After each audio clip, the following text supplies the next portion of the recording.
오늘 이 저녁 시간 함께 읽을 하나님의 말씀 욥기 39장 1절에서 4절까지의 말씀입니다. 욥기 39장 1절에서 4절까지의 말씀 총 4절이라 제가 먼저 한 절, 여러분들이 한 절 번갈아 가면서 말씀 읽도록 하겠습니다. 욥기 39장 1절 말씀부터 제가 먼저 읽도록 하겠습니다. 산 염소가 새끼 치는 때를 내가 아느냐? 암사슴이 새끼 낳는 것을 내가 본 적이 있느냐? 그것이 몇 달 만에 만삭되는지 아느냐? 그 낳을 때를 아느냐? 그것들은 몸을 구부리고 새끼를 낳으니 그 괴로움이 지나가고 그 새끼는 강하여져서 빈 들에서 크다가 나간 후에는 다시 돌아오지 아니하느니라. 아멘. 오늘 이 시간 우리는 내가 본 적이 있느냐라는 제목을 갖고 오늘 우리가 읽은 하나님의 말씀 함께 나누는 시간 갖도록 하겠습니다. 고통 가운데에서 우리가 가져야 할 신앙생활의 표본에 대해 알려주는 욥기 그 39장의 말씀을 갖고 함께 나누는 시간 갖고 있습니다.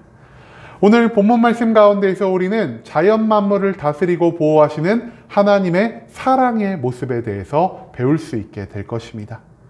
그렇다면 하나님은 왜 계속해서 욥과는 전혀 상관없는 것 같은 말을 하고 계신 것인지 오늘 본문 말씀 한 절 한 절 찾아며 함께 알아보는 시간 갖도록 하겠습니다. 먼저 오늘 본문 1절 말씀에서 성경 이렇게 기록하고 있습니다. 산 염소가 새끼 치는 때를 내가 아느냐? 암사슴이 새끼 낳는 것을 내가 본 적이 있느냐? 이 1절 말씀에서 하나님은요, 산 염소와 암사슴에 대해서 욥에게 말씀하고 계십니다. 이유 없는 심판의 고통 가운데에서 욥이 하나님께 계속해서 기도하며 구했던 것들 무엇이었습니까? 욥은요, 하나님과 나 사이에 있었던 무언가 오해가 풀어지면은 내가 겪고 있는 이 심판의 고난이 즉시 해결될 거라는 이런 소망을 가지고 있었습니다. 또한 욥은 내가 알지 못하는 죄를 지었다면 아니면 하나님이 특별한 계획을 가지고 있다면 내가 하나님과의 기도 소통을 통해서 그 모든 것들을 깨달아 이 모든 상황을 이겨나갈 수 있는 인내의 능력을 얻고자 했다라는 것이죠. 그런데요, 욥의 이런 질문에도 불구하고 하나님은 지금 굉장히 뜬금없는 답변을 하고 계신다는 것입니다. 하나님은 지금 이 1절 말씀에서 무엇을 말씀하고 계십니까? 욥의 기도와는 전혀 상관이 없는 산 염소에 대해서, 암사슴에 대해서 욥에게 말씀하고 계신다는 것을 우리는 찾아볼 수 있을 것입니다. 그렇다면 왜 하나님은요, 갑자기 뜬금없는 짐승들에 대한 이야기를 고통과 괴로움 가운데 있는 욥에게 선포하고 계신 것일까요? 그 다음 이어진 2절 말씀에서 성경은 또한 이렇게 기록합니다. 그것이 몇 달 만에 만삭이 되는지 아느냐? 그 낳을 때를 아느냐라고 말입니다. 2절 말씀에서 하나님은요, 산 염소와 암사슴의 임신과 출산에 대해서 말씀하고 계십니다. 오늘날은요, 기술이 발달해서 많은 동물학자들이 동물들의 임신과 출산에 관해서 연구를 할 수 있게 되었습니다. 그리고 조사 결과 산 염소는 대략 150일 내외의 임신과 출산 기간을 갖는다라고 하고요. 그리고 암사슴은 대략 180일 내외의 임신과 출산의 기간을 갖게 된다라고 합니다. 하지만 욥이 살던 시대에는 어땠을까요? 목축이 아닌 산에서 야생으로 자라는 산 염소의 임신과 출산에 대해요. 그리고 우리가 목축하지 않는 이 암사슴의 임신과 출산에 대해서 알 수 있는 사람들이 거의 없었다는 것, 아예 없을 수도 있다는 것을 우리는 충분히 생각해 볼 수 있다는 것입니다. 한마디로 이 산 염소와 암사슴의 임신과 출산에 대해서 도무지 알지 못하는 것이 너무나 당연하고 너무나 정상적인 이 당시 사람들의 지식이었다는 것이죠. 하나님은요, 욥이 도무지 알지 못하는 것에 대해서 질문하시며 이 세상 모든 것들을 알고 계신 하나님의 위대하심을 욥에게 다시 한번 드러내고 계십니다. 욥은 이 질문에 대해 답변할 수 없지만 모든 것들을 보시고 모든 것들을 아시며 이 세상 모든 것들을 창조하신 하나님은 욥이 알지 못하고 욥이 할 수 없는 모든 것들을 알고 하실 수 있는 지혜와 능력이 있는 분이라는 사실을 이 2절 말씀을 통해서 선포하고 계신다는 사실을 우리가 또한 기억할 수 있게 되기를 소망합니다. 그 다음 이어진 3절 말씀에서 성경은 또한 이렇게 기록합니다. 그것들은 몸을 구부리고 새끼를 낳으니 그 괴로움이 지나가고. 이 3절 말씀에서 하나님은요, 산염소와 암사슴이 해산하는 고통을 겪고 있다는 것을 우리에게 알려주고 계십니다. 여러분, 사람들이 임신과 출산함에 있어서 고통과 괴로움을 경험하는 것처럼 이 짐승들도요, 사람들과 똑같은 고통과 괴로움을 경험하고 있습니다. 그리고 그러한 고통과 괴로움을 표현하기 위해서 성경이 지금 어떤 말을 사용하고 있죠? 몸을 구부린다라는 표현을 사용하고 있다는 것입니다. 여러분, 우리가 배가 아플 때, 그리고 뱃속에서 무언가 문제가 생겼을 때 인간이 본능적으로 취하는 행동 무엇입니까? 우리가요, 몸을 이렇게 구부리고 아니면은 누워 있다면은 이렇게 새우처럼 몸을 숙이고 있는 그러한 자세를 취하고 있다는 것이죠. 왜냐? 그런 자세를 취하는 것이 우리 육신의 고통을 조금이라도 덜어내는데 도움이 되기 때문이라는 것입니다. 이와 마찬가지로 짐승들도요, 그의 배가 아파서 자식을 낳는 것으로 인해서 고통과 괴로움을 겪고 있기 때문에 이처럼 몸을 구부리고 새끼를 낳고 있는 것이란 사실입니다. 하지만 임신과 출산에 있어서 인간과 짐승들의 결정적인 차이가 무엇이라 할 수 있겠습니까? 제가 생각하기에 이 결정적인 차이점은요, 대부분 사람은 부모, 남편, 친구들과 같이 그 임신과 출산의 고통과 괴로운 상황 가운데에서 나에게 도움을 줄 수 있는 사람이 언제나 그 곁에 존재하고 있다는 것입니다. 남편이 없다면 부모가 옆에 있을 수도 있고요.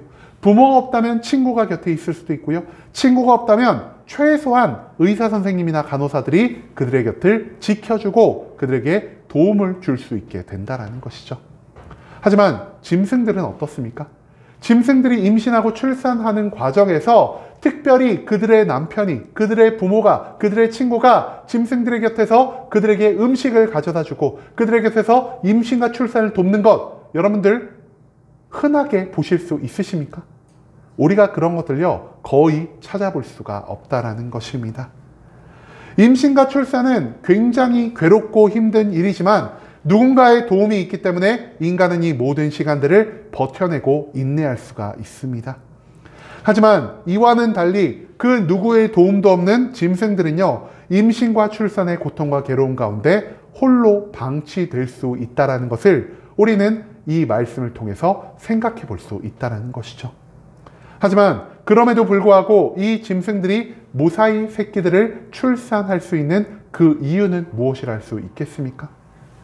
우리의 눈에 보이지 않는 그 시간, 우리의 눈에 보이지 않는 그 장소에서 하나님이 이 짐승들의 임신과 출산의 모든 것들을 돕고 계시기 때문에 이 짐승들은 우리가 알지 못하는 모든 시간과 장소에서 이 출산의 고통을 온전히 버텨낼 수 있게 된다는 사실을 우리가 또한 이 3절 말씀을 통해서 배울 수 있게 되기를 소망합니다.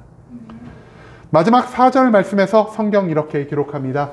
그 새끼는 강하여져서 빈들에서 크다가 나간 후에는 다시 돌아오지 아니하느니라. 이 4절 말씀에서 하나님은요, 산염소와 암사슴의 새끼들에 대해서 말씀하고 계십니다. 여러분, 짐승들의 새끼는요, 인간보다 훨씬 더 빠르게 성장합니다. 인간이 성인이 되기 위해서는 대략 몇 년 정도의 기간이 필요할까요? 대략 15년에서 20년 사이의 기간이 필요하다고 합니다.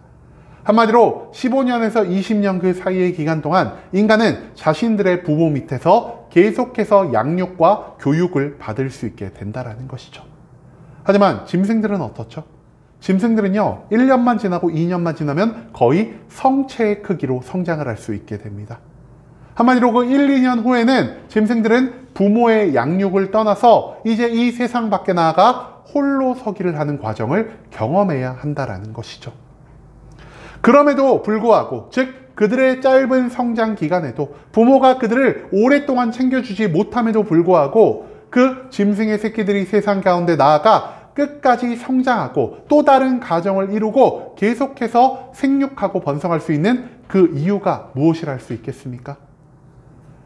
짐승의 부모들은요, 짐승을 오랫동안 키우고 양육하지 않지만 하나님이 그들을 계속해서 보호하고 지켜주시고 그들이 매일매일 살아갈 수 있는 힘과 능력과 모든 것들을 공급하시기 때문에 이 짐승들도 세상 가운데에서 생육하고 번성할 수 있게 된다는 사실을 오늘 본문 말씀은 우리에게 가르쳐 주고 있다는 것입니다. 여러분, 오늘 본문 말씀에서 하나님은요, 왜 갑자기 욥의 질문과는 전혀 상관없어 보이는 이 산염소와 암사슴에 대한 이야기를 하고 계신 것일까요? 그 이유는요, 자연세계에 미치는 하나님의 사랑과 관심, 그리고 도우심과 축복을 알려주시기 위함이라는 것입니다.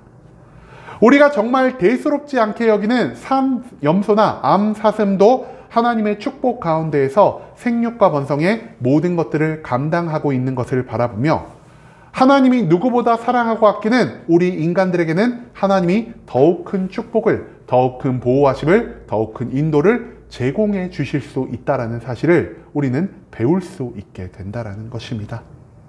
우리는 산염소의 그리고 암사슴의 임신과 출산을 보거나 그들의 생육과 번성을 알지는 못하지만 자연 만물은 내가 알지 못하는 시간, 내가 알지 못하는 장소, 내가 알지 못하는 상황 가운데에서 계속해서 생육하고 번성함으로 완벽하게 그 생태계를 유지하고 있다는 사실을 우리가 또한 잊지 않을 수 있기를 소망합니다. 왜냐? 보이지 않고 내가 알지 못하는 곳에서 그들을 향한 하나님의 사랑과 은혜가 이 자연 만물 가운데로 계속 공급되고 있기 때문이라는 것이죠. 하물며 천지 만물에 속할 뿐 아니라 모든 것보다 귀하게 창조된, 즉 하나님의 형상을 따라 지음을 받은 우리 인간들에게 하나님의 사랑과 은혜가 멈춰질 수 있을까요? 절대로 그럴 수 없다라는 것입니다. 단지 우리가 알지 못할 뿐 하나님은 우리의 삶 가운데 그리고 욥의 삶 가운데 매일매일의 사랑과 은총을 적절하게 흘려보내고 계신다라는 사실을 우리가 절대로 잊지 않을 수 있기를 소망합니다. 산염소와 암사슴의 출산과 생육을 돌보시는 데 사용하는 것보다 더 많은 은혜가, 더 많은 사랑이 매일매일 우리의 삶 가운데 넘쳐 흐르고 있기 때문에 우리는 이 세상을 살아가는 데 있어서 매일매일 하나님께 감사와 영광을 올려드려야 한다는 사실을 하나님은 오늘 본문의 전체적인 말씀을 통해 욥에게 그리고 우리에게 가르쳐주고 계신다라는 것이죠. 또한 괴로움의 시간을 거쳐서 또 다른 생육과 번성을 만들어내는 짐승들의 삶을 가르치심으로 욥의 고통 이후에 그가 알지 못하는 놀라운 하나님의 계획이 예비되어 있다는 것을 욥은 또한 이 하나님의 말씀을 통해서 배울 수 있게 되었다는 것입니다.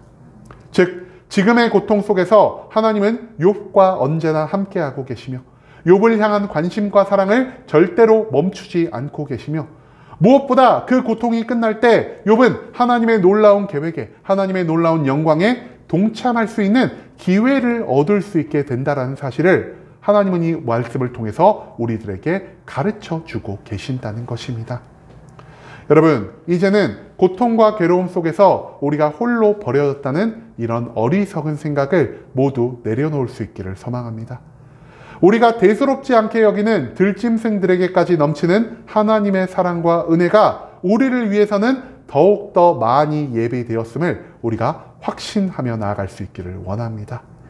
내가 보지 못하고 내가 알지 못할 뿐 내 삶에 넘치는 하나님의 은혜가 하나님의 때에 놀라운 축복과 구원을 만들어낼 것을 확신하며 이제는 모든 상황 속에서 나를 향한 관심을 끊지 않으시는 하나님을 끝까지 의지하고 끝까지 바라며 살아갈 수 있는 순복음 함께하는 교회 모든 성도님들이 될 수 있길 간절한 마음으로 소망하겠습니다.